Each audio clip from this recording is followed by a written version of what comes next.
Hello there and welcome back. My name is Elena. And I'm Fotios, and this is the Game Court. And today we're reviewing The Last Kingdom, the board game.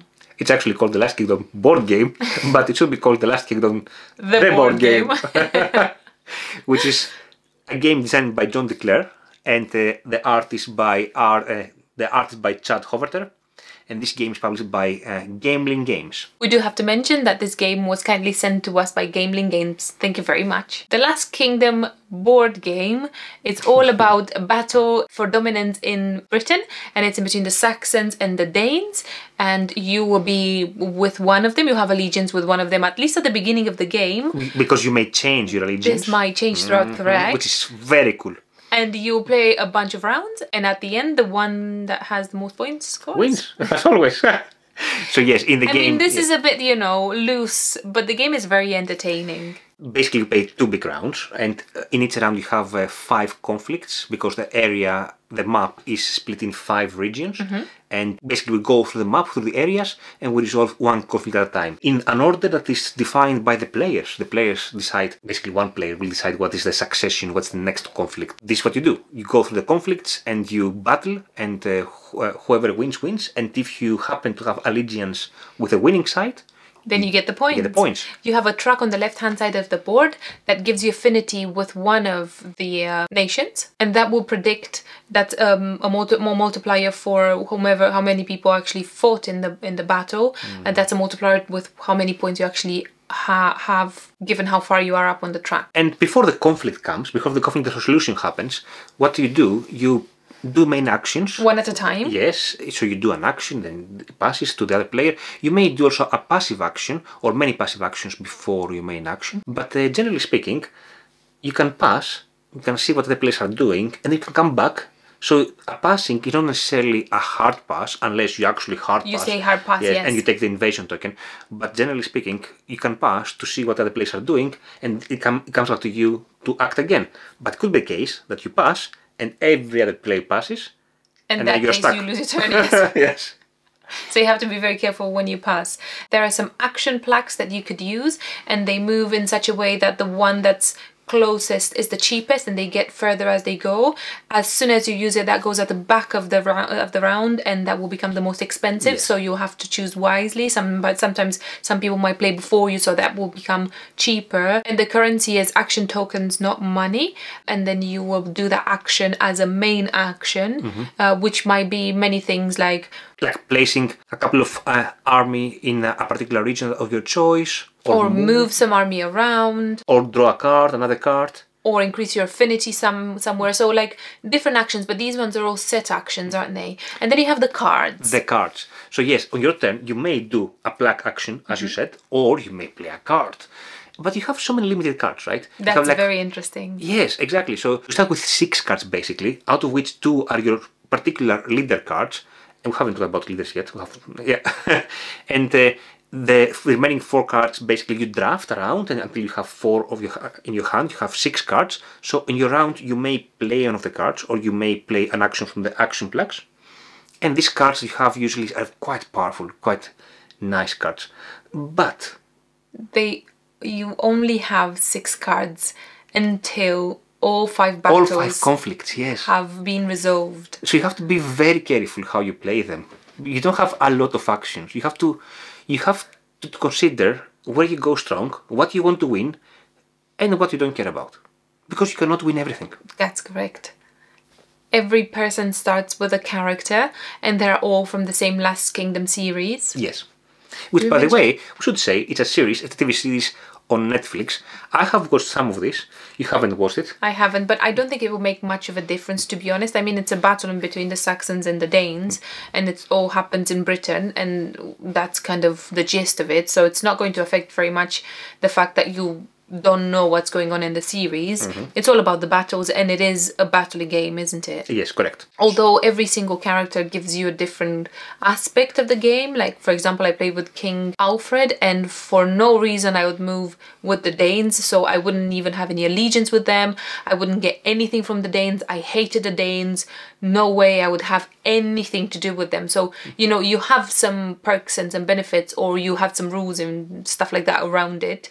But again, that's just like having asymmetric powers. Unless you have a character like Lena's who you are stuck with a particular allegiance, with more of the leaders in the game, you have the option to change allegiance. Oh, and I'm sure one of the plaques gives you this option as well to change allegiance, yes. And basically you can go with the winning side of the conflict, and you can change this as often in the game as you want. However, by doing so, you are not invested in all affinity tracks equally, because you can either go in one track very heavy and, you know, go with that allegiance until the end of the game, or you can have a balance between the affinities and then play with your allegiance to get the most points around. Which I think is not necessarily a bad strategy.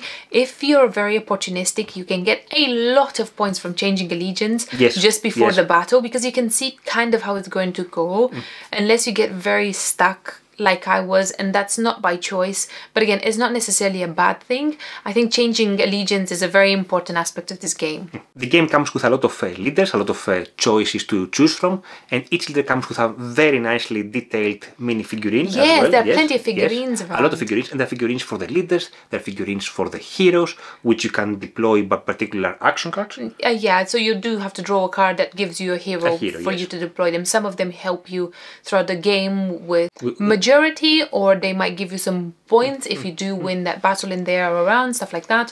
So the heroes do help you around, and they look quite cool when they have a figurine around. And then you have the figurine tokens for the conflict resolution, or for the invasion, or for the succession, and so on. The production is quite good. Quite nice, isn't it? It's quite good. Regarding the theme, we did mention that this is 9th century in Britain, and it's the fight between Saxons and Danes, and the whole concept is based on this series.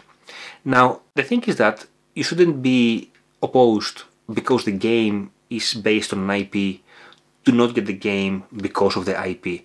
In fact, I would say, and I will give here my opinion, that's alright, the game is pretty good game, despite the IP. There is like a stereotype around games with IP, and to be honest, you know, it is kind of true sometimes. But sometimes, yes. Sometimes it is true, and sometimes, unfortunately, is more true than others.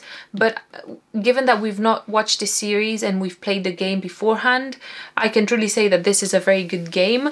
And it is head-on, but I feel that the game gives you so many opportunities to change the situation. For example, I had a card at one point where I could just change the marker where the battle will be next, and everybody was invested in one in that area. And then just at the end, I moved the marker. So, you know, you can do stuff like that. No! You can change allegiance, and you can add some more people. You can move from area to area. You can move all the soldiers around and stuff like that. So you can make drastic changes in the game that do affect the battle drastically. And they affect it in such a way that by the time your time comes again, if you don't have a card to change it again, then, you know, you lose. But most likely you will be able to change it again to what you want. I think John Clair here has done an amazing job, both with regards to how the area influence and area majority works, but also with regards to the action system here. It's a very unique action system. You have to have a certain level of economy, what you use now, and when exactly you hold your horses for a bit later. You have to have a balance how you play your action cards and your action tokens to use the plaques. It's a very fine balance. So if you do it properly, I didn't do it properly in one of our games, and I of course I didn't win. Who won? Oh, Thomas. Thomas won. Thomas won the game. Thomas, I think, was very sneaky, one of the people that we played with, and he changed allegiance. Yes.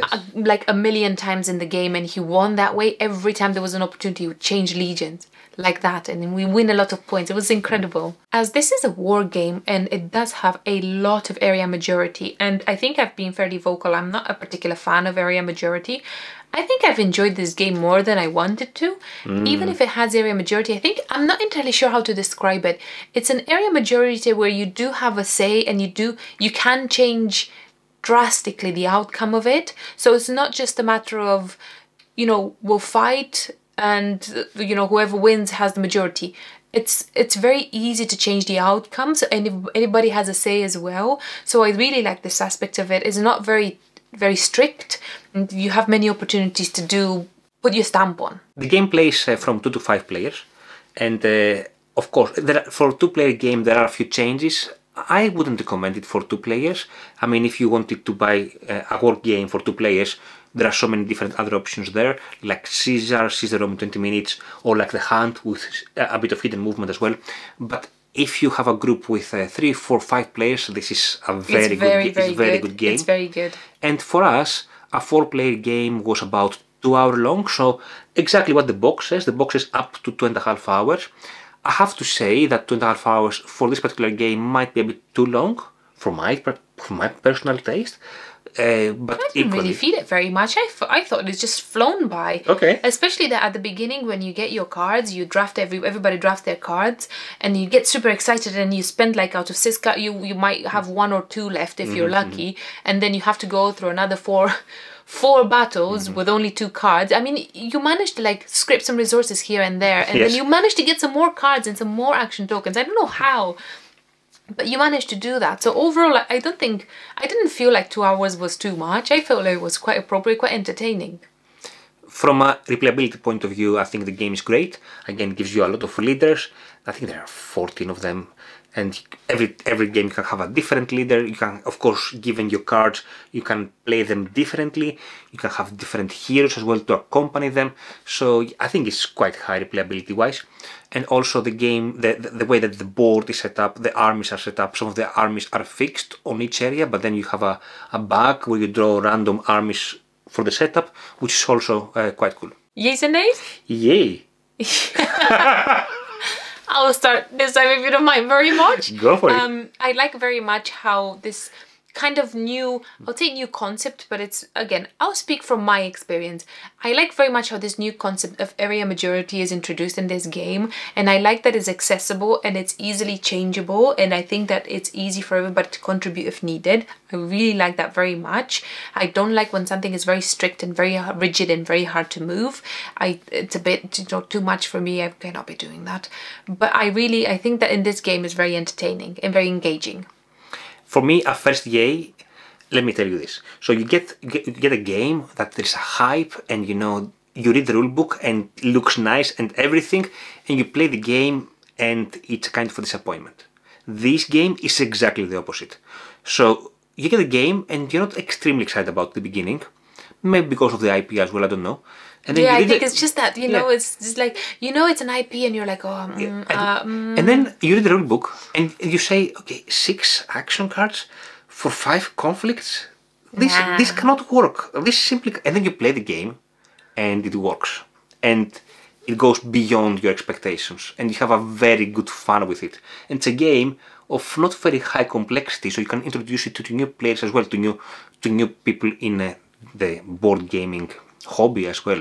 It's not that heavy of a game. It was a very pleasant surprise for me, I would say. Big yay for John Clair and his amazing idea of implementing this changing allegiance side. I think it's so sneaky, and it's, if you know how to implement it, and I was not clever enough to, well, I couldn't change my allegiance. Games, yes, but if I could, I think that would be such an important element of the game, and it's so cleverly implemented and it's so sneaky, and I really like it very much. So I think that's a big yay of the game. It does give this area majority, you know, it's like sprinkles a bit of sparkle on top. It makes it very different. I'll go for an A now. The thing is that I like when the games are honest about the player count, and in this case I don't think 2-player really works. The game's amazing for 3, 4, 5 players. It is an area majority game at the end of the game. Yes, so I wouldn't play that 2. I wouldn't even put it in the box as a 2-player game, to be honest with you. But yeah, this is a nitpick for me. And again, I would highly recommend this game for 4 players, for instance, but I don't think I would play it just 2 of us. A nay for me would probably be, you have a lot of figurines and a lot of leaders, and they are represented by very many beautiful figurines around, as well as the heroes that you can pull from the card deck. The only issue I have here is that I felt that the heroes, even though they're represented by figurines and they feels like they're big and because they have a lot of presence on the board as well with their figurines and everything else, I felt that they didn't really necessarily offer you very much. Yes. So I think if they were slightly stronger, they would have offered more. Sometimes you might get, if I had a couple of them at more, because there are plenty, I had a couple and both of them kind of did the same thing where you would if you'd place them in a place where in a region that you would win, they would offer one more affinity, which was, neither here nor there really. I mean, for how they're created on the cards and with the figurines, I wish they were slightly stronger. Slightly more powerful. I agree with that. I mean, they're called heroes and I would expect a hero to do something super duper awesome, right? But they're not as strong. Again, it does, I mean, whether they're there or not, I don't think it makes much of a difference. But I think, we could have taken that opportunity a bit more. Overall, though, this is, for me, a great game. It's a great yay for me. I really enjoyed it.